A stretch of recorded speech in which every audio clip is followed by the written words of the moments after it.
yourself. Rolling! In this episode, I'm gonna share with you more in depth the story behind like every song, starting from the first one. Since every song has a ploy and represent a different ploy, a different gemstone. As I said in the previous episode, every track is listed by feeling. So we start from like the very happiest one, which is Blah Blah Blue. Blah Blah Blue is like a song about the feeling of like feeling very in love with someone at like the initial stage of a relationship where everything feels very nice and very pink and very childish, and you have your own personal world where you live in with this person, and it's just like a celebration of a childlike kind of love. I assigned to Blah Blah Blue this one, which is like a rose quartz. So Blah Blah Blue is just like my silly moment where I made up an expression to say I love you in my own personal language. And so Nobody's Perfect is really about that moment when you're like almost breaking up with someone, but you're telling them like, why are you leaving me now that I am not at my best? And it's kind of like I don't like in general the concept of perfection, because perfection doesn't exist, so I just say proudly that I'm not perfect and nobody's perfect. The stone that I assigned is this one. So yeah, that is the ploy for Nobody's Perfect.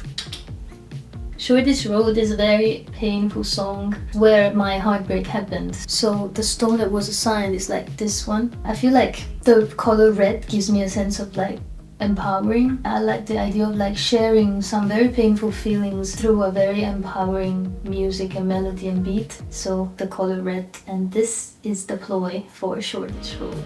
I'm Okay is such, I think the saddest song I've ever written. Is like a song about depression really, and normally I'm quite like an uplifted person. I'm always happy, I'm always positive, but then I had like learned to be with my negative feelings, and it was like the most like saddest time of my life where I really didn't know how to cope with this negative feeling, because the song starts with I'm not used to feeling sad, but I feel it happening again. So it's like for a person that is not used to ever feeling sad, it was just very hard to deal with. And I was just telling myself the whole time and telling the people around me not to make them worry that I'm okay, even though I was not okay.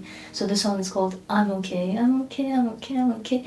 The stone that I assigned to it is this one. So start with Blah Blah Blue, that's like very silly and very like Blah Blah Blue, and then ends with this very fucking like old soul part of me left unsaid, and you write a song like that. That's like the cycle of all the tracklists. And for left unsaid, I just left my super absolute favorite stone, because I feel like, I don't know, it feels very like grey and normal when you look at it very superficially, but then when you move it with the light, it becomes all like shades of blue and green and yellow.